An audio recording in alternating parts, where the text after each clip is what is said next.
Putusan nomor 192 PUU 23 Romawi 2025 demi keadilan berdasarkan Ketuhanan Yang Maha Esa Mahkamah Konstitusi Republik Indonesia yang mengadili pengujian undang-undang pada tingkat pertama dan terakhir menjatuhkan putusan dalam permohonan pengujian material Undang-Undang nomor 40 tahun 1999 tentang pers terhadap Undang-Undang Dasar Negara Republik Indonesia tahun 1945 yang diajukan oleh Yayang Nanda Budiman memberi kuasa kepada Ihsan Firmansyah dan kawan-kawan, selanjutnya disebut sebagai pemohon.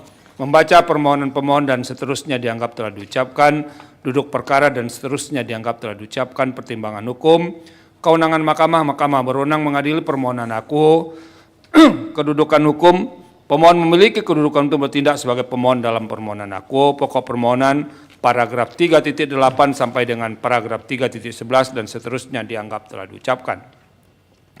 Menimbang bahwa berkenaan dengan dalil pemohon ihwal norma pasal 8 Undang-Undang 40 1999 dan penjelasan pasal 12 Undang-Undang 40 1999 dan seterusnya dianggap diucapkan, hal mendasar yang harus dijawab mahkamah adalah apakah posisi seorang kolumnis dan atau kontributor lepas dipersamakan dengan wartawan yang mengharuskan ketentuan norma pasal 8 Undang-Undang 40 tahun 1999 ditambah dengan frasa kolumnis dan kontributor lepas, sehingga rumusan norma pasal 8 Undang-Undang 40 1999 dimaknai menjadi dalam melaksanakan profesinya wartawan, kolumnis dan kontributor lepas mendapat perlindungan hukum.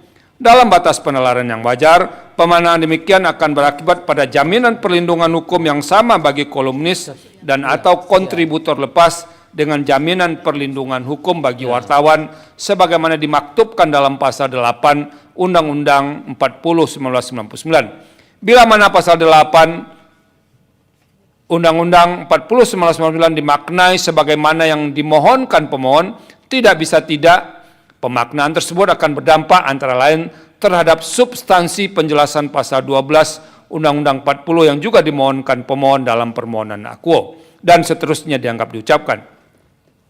Bahwa apabila dikaitkan dengan dalil pemohon, ingkasu dalil pasal 8 Undang-Undang 40 1999, persoalan konstitusional yang diajukan pemohon tidak dapat dilepaskan dari pengertian wartawan yang termaktub dalam pasal 40 Undang-Undang akuo.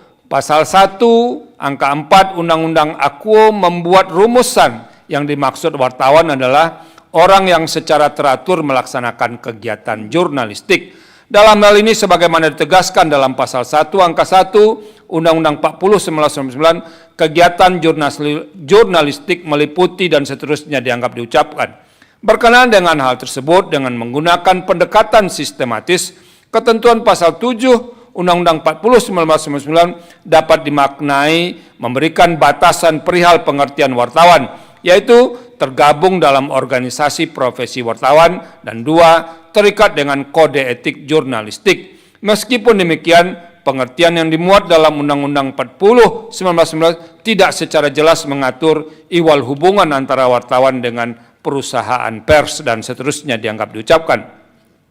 Bahwa berkaitan dengan persoalan tersebut di atas, dalam kenyataannya dan perkembangan mutakhir profesi wartawan secara global, terdapat fenomena yang dikenal dengan istilah freelance journalism dan seterusnya dianggap diucapkan.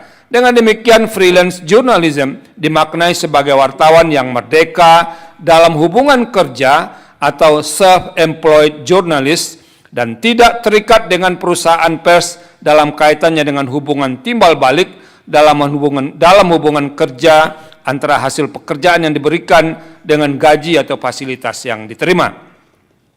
Bahwa berkenaan dengan hal tersebut di atas, dalam kaitan dengan dalil pemohon pasal 8 Undang-Undang 40 1999 menyatakan dan seterusnya dianggap diucapkan, norma dimaksud menjadi dasar yang mengatur perlindungan hukum bagi wartawan saat melaksanakan profesinya, yaitu melaksanakan tugas jurnalistik sebagai bagian dari komitmen negara terhadap kemerdekaan pers yang di dalam pasal 1 angka 4 Undang-Undang 40 1999 ditegaskan secara eksplisit dilakukan oleh seseorang dengan profesi sebagai wartawan yang secara teratur melaksanakan kegiatan jurnalistik. Dalam hal ini, kata teratur menunjukkan aktivitas seorang wartawan yang dilakukan secara kontinu atau berkelanjutan. Dalam batas penalaran yang wajar dikaitkan dengan pasal 1 angka 4 Undang-Undang 40 1999, prinsip teratur tersebut mengharuskan seorang wartawan untuk bernaung dalam sebuah perusahaan pers. Dalam menjalankan profesinya secara profesional, pasal 7 Undang-Undang 40 1999 menentukan seorang wartawan bebas memilih organisasi wartawan serta memiliki dan menaati kode etik jurnalistik. Dalam perkembangannya, sebagai bagian dari upaya menunjang profesionalitas dimaksud, seorang wartawan harus dinyatakan lulus ujian kompetensi wartawan yang diselenggarakan oleh berbagai lembaga yang diakui Dewan Pers. Sementara itu berkenaan dengan pasal 7 ayat 1 Undang-Undang 40 1999, sekalipun dinyatakan bebas untuk memilih organisasi wartawan, ketentuan ini tetap mengharuskan seorang wartawan untuk berada dalam salah satu organisasi wartawan. Bahwa meskipun pengertian wartawan yang termaktub dalam Undang-Undang 40 1999 dimaknai sebagai seseorang yang melakukan kegiatan jurnalistik secara teratur, tergabung dalam organisasi profesi, dan terikat dengan kode etik jurnalistik, namun demikian kerap muncul pandangan seorang wartawan tidak selalu harus berada di bawah naungan perusahaan pers. Dalam hal ini, selama dan sepanjang seorang mengikuti standar kompetensi yang ditetapkan dalam profesi wartawan, tergabung dalam salah satu organisasi profesi wartawan, dan terikat dengan kode etik jurnalistik, maka yang bersangkutan digolongkan sebagai seorang yang berprofesi seorang dengan profesi wartawan, sehingga seharusnya memperoleh perlindungan hukum sebagaimana diatur dalam pasal 8 Undang-Undang 40 1999. Namun terlepas dari pandangan tersebut, orang yang tidak dapat dikategorikan termasuk dalam profesi wartawan meskipun yang bersangkutan kerap menerbitkan karya yang dimuat dalam publikasi baik dalam bentuk cetak maupun elektronik, tidak dapat dikelompokkan wartawan sebagaimana dimaksud dalam Undang-Undang 40 1999. Orang dimaksud umumnya adalah pakar di bidang keilmuan tertentu dan tokoh-tokoh publik yang memanfaatkan ruang publik pada media pers untuk menyampaikan opini atau ekspresi pribadi. Hal yang sama terjadi dalam penggunaan istilah kolumnis, sebagaimana didalilkan dalam permohonan akuo. Dalam hal ini, seorang wartawan dapat menjadi pengisi tetap dalam sebuah ruang kolom yang diterbitkan secara rutin oleh semua media. Yang bersangkutan dapat disebut sebagai kolumnis. Selain itu, sebutan kolumnis dapat disematkan kepada masyarakat yang memanfaatkan ruang dalam penerbitan media cetak atau elektronik untuk menyampaikan opini pribadinya dalam rangka mengekspresikan pendapat. Namun demikian, yang bersangkutan tidaklah dapat dilindungi dalam rejim pasal 8 Undang-Undang 40 1999 karena tidak dapat dikategorikan berprofesi sebagai wartawan. Bahwa berkenaan dengan hal ini, Mahkamah perlu mempertimbangkan perihal ruang lingkup dari perlindungan atas kebebasan menyampaikan pendapat, freedom of expression, dan kemerdekaan pers atau freedom of the press.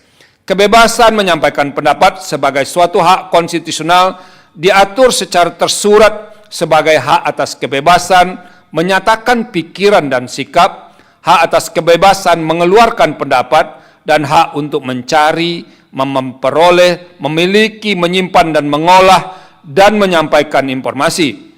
Sebagai hak konstitusional, jaminan perlindungannya berlaku bagi semua warga negara Indonesia. Sementara itu, kemerdekaan pers secara lebih khusus diatur dalam pasal 4 ayat 1 Undang-Undang 40 1999 yang menyatakan dan seterusnya dianggap diucapkan. Adapun bentuk kemerdekaan pers dielaborasi dalam bentuk hak untuk mencari, memperoleh, dan menyebarluaskan gagasan dan informasi dan seterusnya dianggap diucapkan. Dalam hal ini, bentuk kebebasan berekspresi sebagai hak konstitusional yang diatur dalam pasal 28F Undang-Undang Dasar NRI tahun 1945 memiliki kemiripan dengan bentuk hak atas kebebasan pers yang diatur dalam pasal 4 ayat 3 Undang-Undang 40 1999, yaitu hak mencari, memperoleh, dan menyampaikan informasi. Akan tetapi, kemerdekaan pers memiliki subjek yang jauh lebih khusus, yaitu berlaku hanya bagi dunia pers, yaitu wartawan termasuk perusahaan pers. Bahkan terdapat semacam keistimewaan yang diberikan undang-undang atas keberlakuan kemerdekaan pers bagi seorang wartawan, yaitu dalam mempertanggungjawabkan pemberitaan di depan hukum, wartawan mempunyai hak tolak, vide, dan seterusnya dianggap diucapkan. Perbedaan ini tentu berlaku bagi wartawan yang menyampaikan informasi di media dengan masyarakat umum yang meluaskan gagasan pada media massa dalam rangka kebebasan berpendapat dan berekspresi. Ruang lingkup yang diatur dalam Undang-Undang 40/1999 sebatas pengaturan yang menyangkut ekosistem dalam dunia pers. Bahwa berdasarkan uraian pertimbangan tersebut di atas, dalil pemohon yang pada pokoknya memohon agar mahkamah menafsirkan perlindungan hukum dan seterusnya dianggap diucapkan, menurut mahkamah, Undang-Undang 40/1999 dibentuk untuk menjamin kemerdekaan pers sebagai hak azazi warga negara dengan wartawan yang berperan sebagai pilar utama kemerdekaan pers nasional. Adapun wartawan yang mendapat perlindungan hukum sebagaimana dimaksud pasal 8 Undang-Undang 40/1999 adalah wartawan yang melaksanakan kegiatan jurnalistik secara teratur, terikat pada kode etik jurnalistik, dan terafiliasi dengan perusahaan pers berbadan hukum sepanjang menjalankan kewajiban secara sah. Dalam hal ini, kolumnis dan atau kontributor lepas sepanjang memenuhi kriteria dimaksud mendapatkan perlindungan hukum berdasarkan pasal 8 Undang-Undang 40/1999.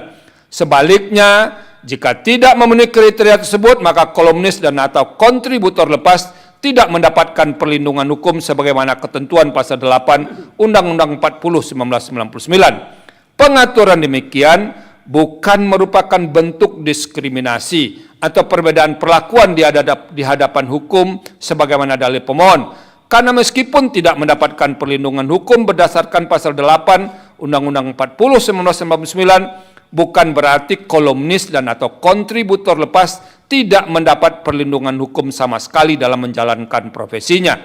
Dalam hal ini, secara hukum untuk memberikan perlindungan hukum bagi yang melaksanakan hak-hak konstitusional sebagaimana dimaksud dalam pasal 28D ayat 1, pasal 28E ayat 3, dan pasal 28G ayat 1 Undang-Undang Dasar NRI tahun 1945, kolumnis dan atau kontributor lepas dimaksud dilindungi oleh Undang-Undang Nomor 9 tahun 1998 tentang kemerdekaan menyampaikan pendapat di depan umum, Undang-Undang Nomor 39 tahun 1999 tentang hak asasi manusia, dan Undang-Undang Nomor 1 tahun 2023 tentang Kitab Undang-Undang Hukum Pidana.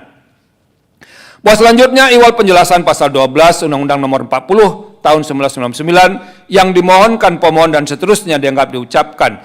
Iwal permohonan tersebut karena berkelindan dengan pemaknaan yang dimohonkan dalam pasal 8 Undang-Undang 40/1999 pada pertimbangan hukum sebelumnya telah diuraikan berkenaan dengan kapasitas dan kriteria pihak yang dapat dikategorikan termasuk dalam profesi wartawan. Sebagai konsekuensinya, produk atau hasil kerja dari wartawan tersebut sebagai karya jurnalistik. Sementara itu pihak yang tidak memenuhi kriteria sebagaimana profesi wartawan, maka produknya tidak dapat dikategorikan sebagai karya jurnalistik, meskipun karyanya dimuat dalam media massa, baik cetak maupun elektronik. Tanpa mahkamah bermaksud menilai legalitasnya, Dewan Pers telah memberikan pengertian dan pemahaman mengenai definisi karya jurnalistik, yaitu merupakan produk, konten, atau hasil kerja dari wartawan yang secara teratur melaksanakan kegiatan jurnalistik, vide, dan seterusnya dianggap diucapkan. Dengan demikian, karya yang ditulis oleh masyarakat umum, misalnya berupa opini, rubrik tertentu, dan lain-lain, meskipun melalui proses kurasi dari editor, tidaklah dikategorikan sebagai karya jurnalistik, sehingga tidak menjadi bagian dari tanggung jawab perusahaan pers. Bahwa selain itu, pemohon mendalilkan penjelasan pasal 12 Undang-Undang 40/1999 tidak memberikan kepastian hukum terhadap tulisan atau opini sebagai karya jurnalistik yang memperoleh perlindungan dari redaksi. Berkenaan dengan penjelasan norma undang-undang sebagaimana diatur dalam lampiran 1 angka 176 Undang-Undang tentang pembentukan peraturan perundang-undangan dan seterusnya dianggap diucapkan. Berdasarkan hal tersebut, Penafsiran dalam penjelasan pasal 12 Undang-Undang 40 1999 tidak dapat dilepaskan dari norma yang diatur dalam pasal 12 Undang-Undang 40 1999 yang menyatakan dan seterusnya dianggap diucapkan. Hal demikian penting sebagai wujud akuntabilitas perusahaan pers dalam pertanggungjawaban karya jurnalistik yang diterbitkan atau disiarkan sebagai bagian dari pemberitaan wartawan. Artinya, pengumuman sebagai wujud pertanggungjawaban perusahaan pers sebagaimana dimaksud dalam penjelasan pasal 12 Undang-Undang 40 1999 hanya berkait dengan karya jurnalistik yang diterbitkan atau disiarkan. Adanya disclaimer pada banyak perusahaan pers yang menyatakan tulisan opini ini sepenuhnya menjadi tanggung jawab penulis dan tidak menjadi bagian dari tanggung jawab redaksi, yang menurut pemohon menggeser beban tanggung jawab dari institusi pers kepada institusi penulis lepas. Menurut Mahkamah, disclaimer dimaksud merupakan bentuk penegasan dan sekaligus selaras dengan pasal 12 Undang-Undang 40 1999 dan penjelasannya, serta merupakan bentuk transparansi identitas perusahaan pers terkait dengan karya jurnalistik sebagai bagian dari pertanggungjawaban pemberitaan. Berdasarkan seluruh uraian pertimbangan hukum tersebut di atas, dalil pemohon adalah tidak beralasan menurut hukum. Paragraf 3.14 dan 3.15 dan seterusnya dianggap telah diucapkan. Konklusi dan seterusnya dianggap telah diucapkan berdasarkan Undang-Undang Dasar Negara Republik Indonesia tahun 1945 dan seterusnya dianggap telah diucapkan. Amar putusan mengadili menolak permohonan pemohon untuk seluruhnya.